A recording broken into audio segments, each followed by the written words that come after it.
Good morning, everybody. Welcome back to another episode of the Hockey Talk with TG podcast. I'm Ty Glenn. Hope you guys are having a great Wednesday. Got lots of NHL news to discuss, so make sure that you stay tuned in to the end of this episode. And as always, before we go ahead and get started into the NHL news, if you are new to the podcast, your first time checking it out, your first time discovering the podcast, wherever the case may be, do me a favor, hit that subscribe button if you are watching the podcast on YouTube, and if you are following the Hockey Talk with TG podcast, make sure that you follow on Spotify, Apple Podcasts, and iHeartRadio, and subscribe to the YouTube channel. We are with you every Monday, Wednesday, and Friday from 11:30 a.m. to noon Central Time, 12:30 p.m. to 1 p.m. Eastern Time. So make sure to hit that notification bell. Hit that subscribe button, hit that follow button so you don't miss an episode of the Hockey Talk with TG podcast, and so you can stay up to date on the latest NHL news. So your number one podcast for all things hockey. We got you covered throughout the entire season. So make sure if you are like to listen to the podcast on YouTube, hit that subscribe button. If you are an audio listener like myself, make sure to hit that follow button on Spotify, Apple Podcasts, and iHeartRadio. Thank you very much. But without further ado, let's go ahead and get into the NHL news for today. So we'll start things off in Beantown in Boston, where Brad Marchand and the Florida Panthers held off the Boston Bruins for a 4-3 win on Tuesday. The Panthers end their 4-game skid. They moved to 4-4-0 of the season. Both teams came to this game on a 3-4 game losing streak and were looking for a huge 2 points in this one to end their skid. They were 3-4-0. Both of these teams, the Panthers and the Bruins, were 3-4-0 heading into this matchup. And so, of course, Bruins fans were going to be happy for Brad Marchand returning, but the bigger piece that they were hoping for was a huge 2 points. They did not get that, and so the Panthers got this win. Brad Marchand, he picked up 2 assists in the win for his first game back in Boston. This is his first game at TD Garden since being traded to the Florida Panthers on March 7, 2025. The two teams played in Boston 4 days later after he was traded, but Marshy couldn't play because he was out with a upper body injury.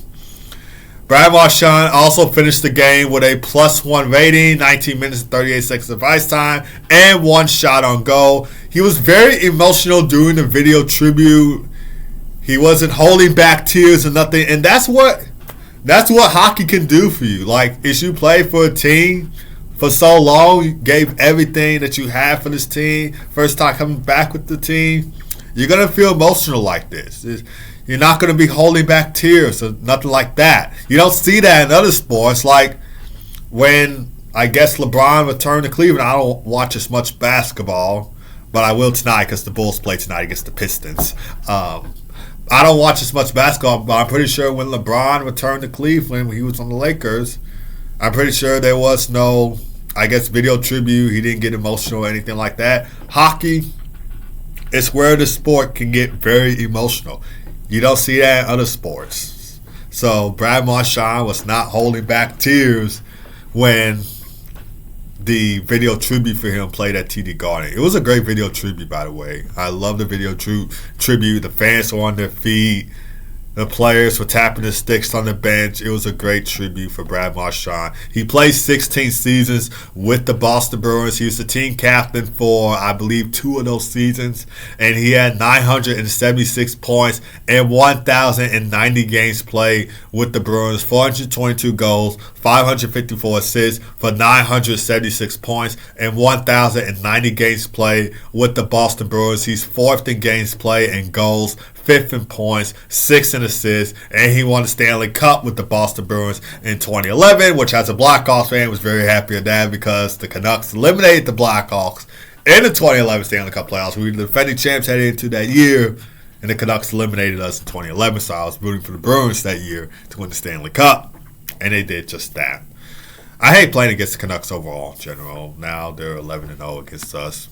But yeah, when it's all said and done, believe that number 63 will be going up into the banners at TD Garden for Brad Marchand. Just a Boston icon in general.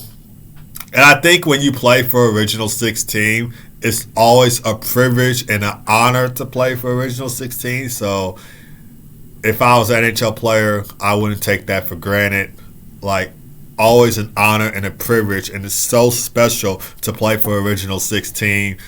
All the history, all the nostalgia, everything that's happened with the team. And for those who don't know who are the Original 16s in the NHL, it's the Boston Bruins, it's the Chicago Blackhawks, the Detroit Red Wings, New York Rangers, Montreal Canadiens, and Toronto Maple Leafs. Carter Verhaeghe. But going back to this game in Boston, Carter Verhaeghe had the game-winning goal in this game, scored with 26 seconds remaining on a shot that deflected off the post, hit Bruins defenseman Andrew Peeke, and went into the net for the win. And the Panthers, they also got goals from Mackie Samoskevich and A.J. Greer. Mackie Samoskevich goal coming on the power play, and A.J. Greer making it 2-0. Panthers were on board early in this game, and they stuck with this game and came out with the win. Eetu Luostarinen had a goal as well, and Sergei Bobrovsky made 28 saves on 31 shots faced in net. And for the Boston Bruins, they got goals from Pavel Zacha, Elias Lindholm. Of course, they were down 2-0, and they had those goals from Pavel Zacha, Elias Lindholm, and Morgan Geekie to tie the game up at 3. Elias Lindholm's goal coming on the power play. And Jeremy Swayman made 19 saves on 23 shots faced in net. And the Bruins, they have now lost 5 straight games after winning their first 3 games to start the season. Of course, they got wins over the Capitals, the Blackhawks, and the Sabres to start the season. But after that, it's just been a slump for them, and they moved to 3-5-0 of the season. The Bruins continue their 3-game homestand against the Anaheim Ducks Thursday at 6 o'clock p.m. Central Time. The Panthers head home from their 5-game road trip to start a 4-game homestand against the Pittsburgh Penguins Thursday at 6 o'clock p.m. Central Time. The Panthers were 1-4-0 during their 5-game road trip, by the way, so it's a good thing that they closed it out with a win. We're moving on from that game to the next game. Matthew Schaefer and the New York Islanders hold off Macklin Celebrini and the San Jose Sharks for a 4-3 win on Tuesday. So this was the battle of the recent first overall picks. Of course, Matthew Schaefer being the first overall pick in the 2025 NHL draft, drafted by the New York Islanders. And of course, a year before, in Macklin Celebrini being the 2024 first overall pick by the San Jose Sharks.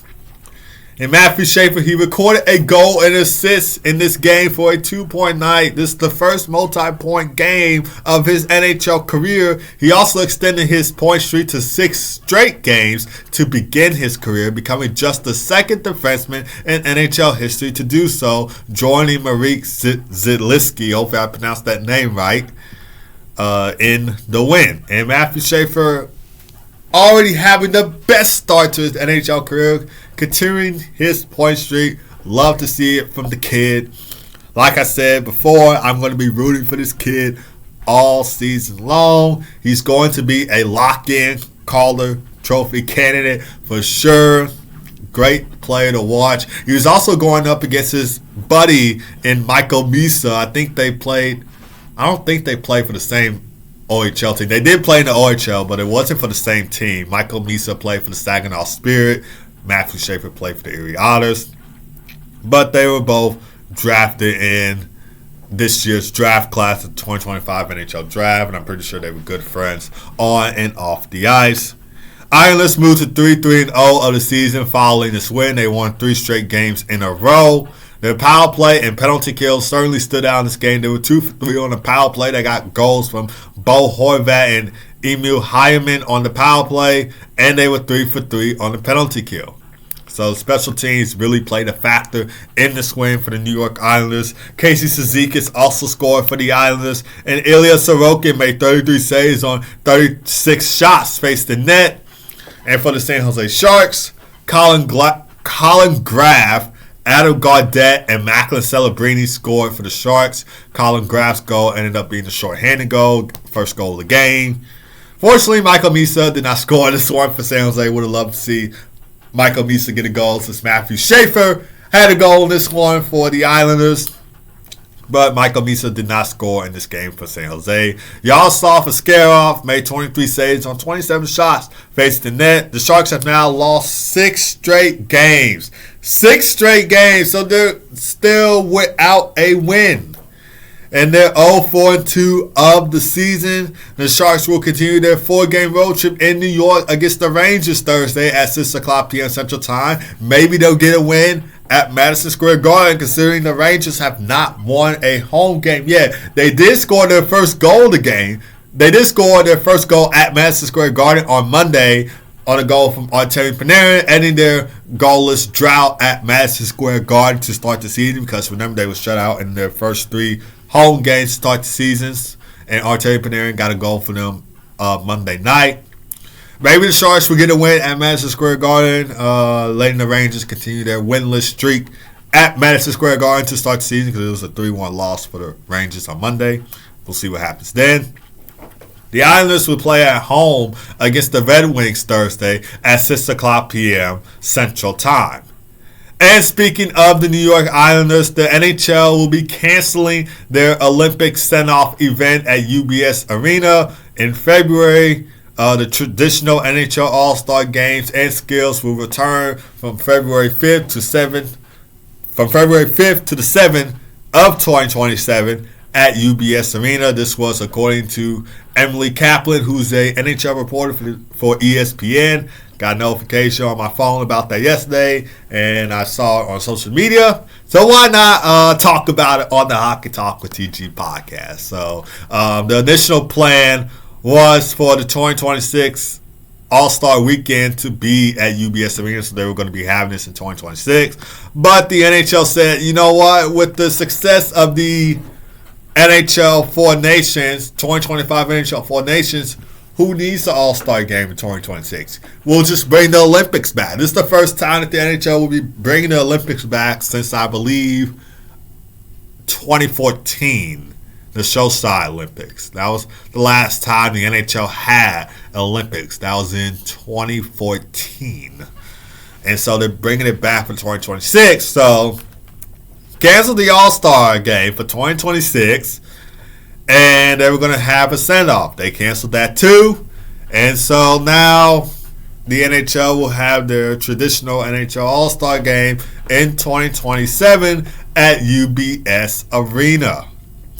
Now, my overall thoughts on this, again, like I said before on the Hockey Talk with TG podcast, I don't care whether it's international play or the All-Star Game. Both really good events, in my opinion. I know the majority of hockey fans will prefer the international best-on-best tournament and the Olympics than the All-Star Game, because they think the All-Star Game is boring. It's not as good as best-on-best international play, and I agree with that. But for me specifically, I really don't care whether it's best-on-best international play or the All-Star Game. I really don't care. But if I had to choose one, it would be best-on-best international play. For those wondering, let's say if you had to choose one, Ty, what would it be? My answer will be best-on-best international play. It's good to see all these NHL players represent their respective countries and battling out on the biggest, well, not really the biggest stage, but you could probably say the best event or so in hockey. Hopefully Team USA wins the Olympics next year in 2026 in Milan. That was a great Four Nations, though. Four Nations brought in a lot of it was a great event last season. It was a great event. You had even non-hockey fans tuning in to the Four Nations. You had the casual fans turning into the Four Nations. And you had the die-hard hockey fans turning into the Four Nations. So it really set the bar last season. And NHL is going to keep trending, getting more popular than it already is with the Olympics coming up in 2026. But yeah, I think this is a good idea for the NHL not to have their Olympics. Not to have the Olympic Sendoff at UBS Arena, because I think it might create some confusion or implication, whatever the case may be. So I think it's great that they moved it, the UBS Arena. They moved the send-off, they changed it, they canceled it, and then now they're having the All-Star game in 2027 at UBS Arena. Because again, it can create some confusion, it can create some implication, and I just think it was a great decision for the NHL to cancel that and to move the 2027 NHL All-Star game to UBS Arena. Those are my thoughts on it. Let me know you guys' thoughts on it. I know I was stuttering for a few seconds. I was trying to get my words out, trying to think of the best explanation to say. But yeah, let me know you guys' thoughts on that down in the comments. Did you like the idea of NHL canceling the Olympic send-off? Did you not like the idea? Why did you like the idea? Why didn't you like the idea? Let me know you guys' thoughts down in the comments below. But moving on to the Devils and Maple Leafs game from yesterday. Jack Hughes, one of my favorite players in the NHL to watch. He notched his third career hat trick as the New Jersey Devils went 5-2 over the Toronto Maple Leafs on Tuesday. His third goal came on an empty net with 30 seconds remaining in the third period, sealing the 5-2 outcome. And in doing so, Jack Hughes raised the season tally by that point to 5 goals, and he now has 6 goals over his last 3 games, and the Devils moved to 5-1-0 of the season. They won 5 in a row after losing their season opener game. I forgot who was that against, but the Devils have been streaking.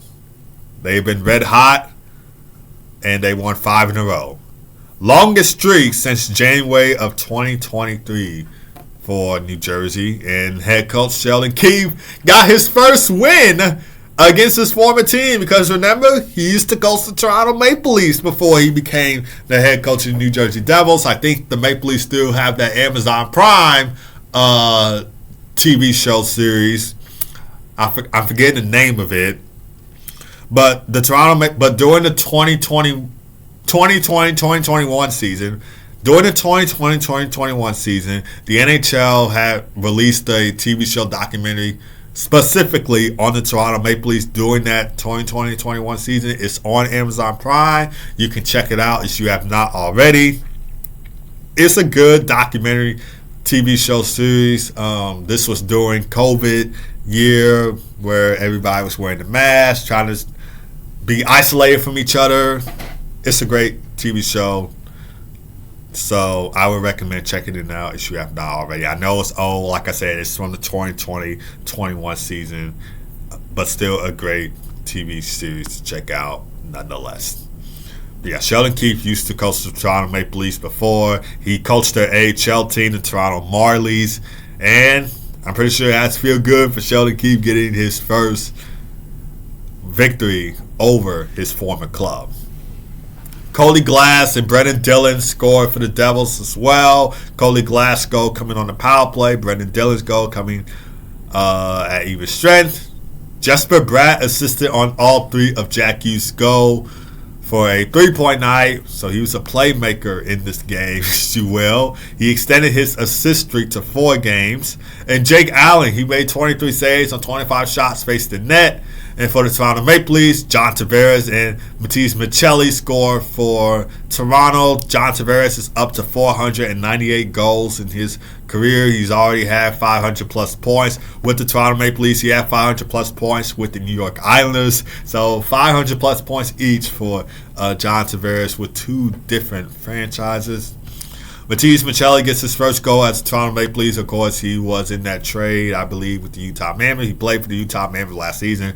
Weren't called the Mammoth last season. They were called Utah Hockey Club, but again, I hate that name, so I'm glad they changed it to the Mammoth.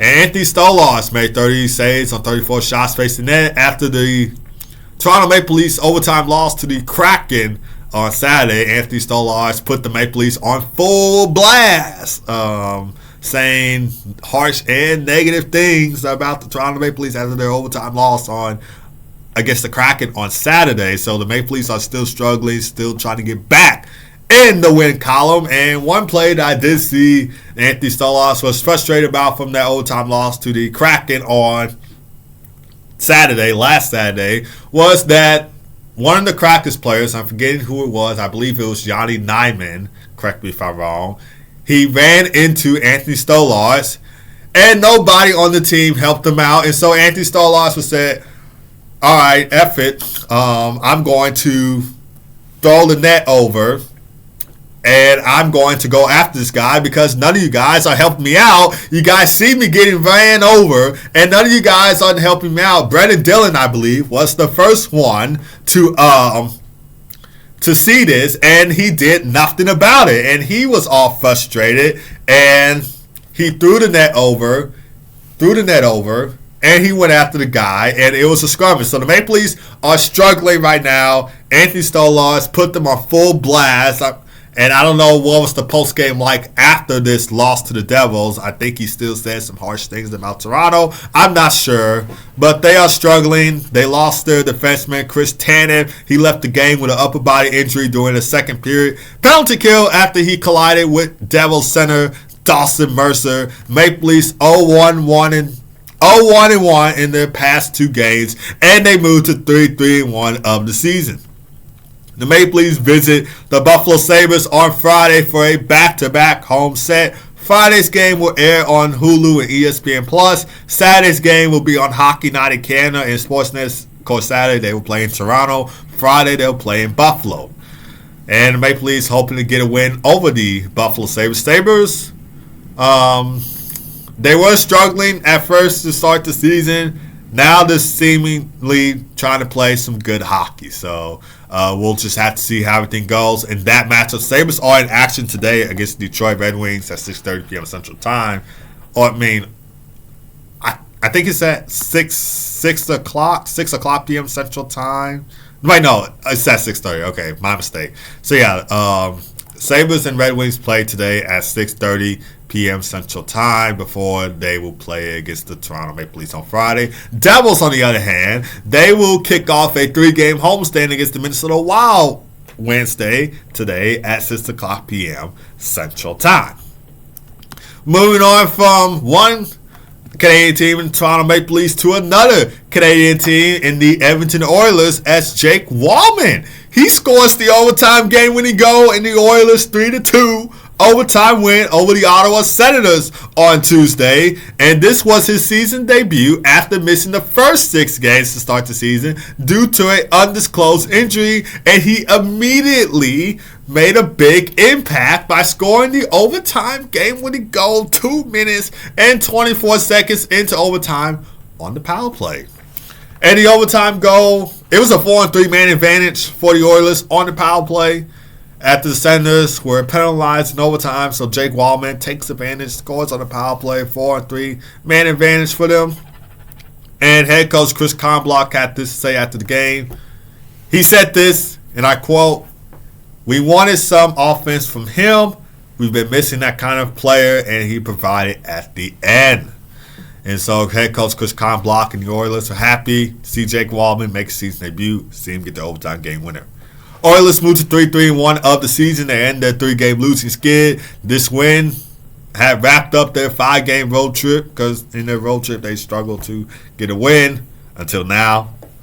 Connor McDavid scored his first goal of the season at 16 minutes and 31 seconds of the first period, converting a power play feed from Ryan Nugent-Hopkins. This goal gave the Oilers the 1-0 lead, and most importantly, it ended Connor McDavid's 6-game goal drought because he did not score at all this season until now. Isaac Howard, the Iceman, he scored his first career NHL goal just 49 seconds into the first period after the Senators' turnover. Leon Draisaitl had the puck on the stick, fed it across to Isaac Howard, who wired a wrist shot 5-hole past Linus Ullmark, which gave the Oilers a 2-0 lead. And as a Michigan fan, love to see that. I love watching the Wolverines too. I like watching the Wolverines and the Spartans. I know they have a rivalry, but I love watching them both. I'm a huge Michigan fan. I'm a huge Big Ten fan. So I love watching Michigan college sports, whether that's the Michigan Wolverines or the Michigan State Spartans. So So as a huge Michigan fan, I was happy to see Isaac Howard scoring his first career NHL goal. Stuart Skinner, he made 19 saves on 21 shots faced in net for his 100th career NHL win. And speaking of milestones, Adam Henrique played in his 1,000th career game with the Oilers on Tuesday. In his career, he had 559 points in 1,000 career games with the Devils, Ducks, and Oilers. 276 goals, 283 assists for 559 points in 1,000 career games with the Devils, Ducks, and Oilers. He has 2 points in 7 games with the Oilers this season. 1 goal, 1 assist for 2 points in 7 games with the Oilers this season. Did not score in this game. Obviously, he had 2 shots on goal in this game, but none of them found the back of the net in his 1,000 career game. For the Senators, Dylan Cousins and Tomas Chabot scored for Ottawa. Linus Ullmark made 22 saves on 25 shots faced the net. And the Senators moved to 2-4-1 following their overtime loss. And they conclude their 4-game homestand against Matvei Michkov and the Philadelphia Flyers on Thursday at 6 o'clock p.m. Central Time. So far, they're 1-1-1 during their homestand. They had a 4-3 shootout win over the Kraken last Thursday. Had a 5-4 regulation loss to the Islanders last Saturday. And a 3-2 overtime loss to the Oilers on Tuesday. And speaking of the Oilers, they head home to take on the Montreal Canadiens Thursday at 8 o'clock p.m. Central Time. And they end their 5-game road trip 2-3-0. Other notable games from Tuesday, the Pittsburgh Penguins won 5-1 over the Vancouver Canucks. On Tuesday, Sidney Crosby, he sets the Penguins' all-time point record with a goal in this win. He passes Mario Lemieux for most total points in franchise with the franchise in regular season and playoffs. And moving from the Penguins to the Capitals. Capitals taking 4-1 over the Kraken on Tuesday. Alex Ovechkin still at 898 career goals. When are we going to see 900 from Alex Ovechkin? I would love to see 900 career goals from Alex Ovechkin. It is inevitable that he will get 900 goals this season, but I'm just hoping to see it sooner than later. Still sitting at 898 career goals in his career. And moving on from that game, the Kings win 2-1 in overtime against the St. Louis Blues. Adrian Kempe with the overtime game-winning goal on the power play. It feels weird to see the Blues play-by-play commentator be the play-by-play commentator for the LA Kings in this game against the St. Louis Blues. I'm used to him calling games with the St. Louis Blues. Of course, Blues-Blackhawks rivalry. So, yes, I'm used to hearing... I'm forgetting his name. I know his voice, but I'm forgetting his name. He's the Blues play-by-play commentator. Is now the Kings play-by-play commentator. At least he used to play. He used to commentate for the Blues. And as a Blackhawks fan, I will say I love hearing him call those games for the Blues. So it is weird for me to hear him call games for the Kings and not the Blues. But I do love to hear him call games for the St. Louis Blues when he did it. So. That's coming from a Blackhawks fan. Moving on to the next game, Ducks win 5-2 against the Predators. Leo Carlsson up to 35 career goals, so hoping to keep it up. He was drafted second overall by the Anaheim Ducks in the 2023 NHL Draft. Blue Jackets, they win 5-1 in Dallas on Tuesday, and the Utah Mammoth with a 4-3 overtime win against the Central Division rivals, the Colorado Avalanche. Dylan Guenther with the overtime game-winning goal. He's up to 12 game-winning goals so far since the start of last season, which is the second most in the NHL in that time span. Mark Scheifele is first with 13 game winners. All right, NHL games on the slate for today. There's only 3 NHL games on the slate for today, starting with the Minnesota Wild taking on the New Jersey Devils at 6 o'clock p.m. Central Time, followed by Detroit Red Wings taking on the Buffalo Sabres at 6:30 p.m. Central Time. That game will air on TNT and HBO Max. The Red Wings keep on rolling. They're up to 5 games. Can the Sabres end that winning streak for the Red Wings? We'll just have to see. This game will come on TNT and HBO Max for you to watch. And then we got a Canadian showdown between the Montreal Canadiens and the Calgary Flames at 7:30 p.m. Central Time. man, oh man, is that Habs team fun to watch.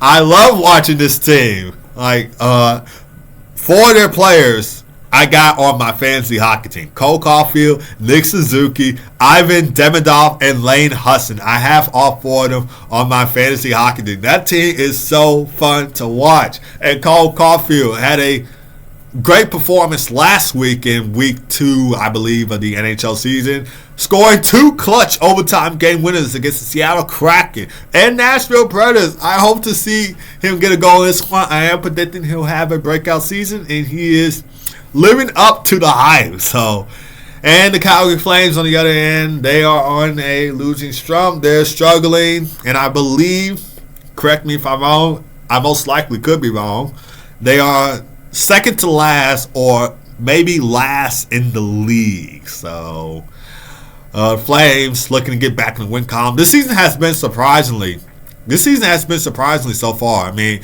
I didn't expect the Pittsburgh Penguins to have this good start to the season. I didn't expect the Blackhawks to have this great start to the season. But I am loving it, though. They're 3-2-2 in the season, so they're above 500.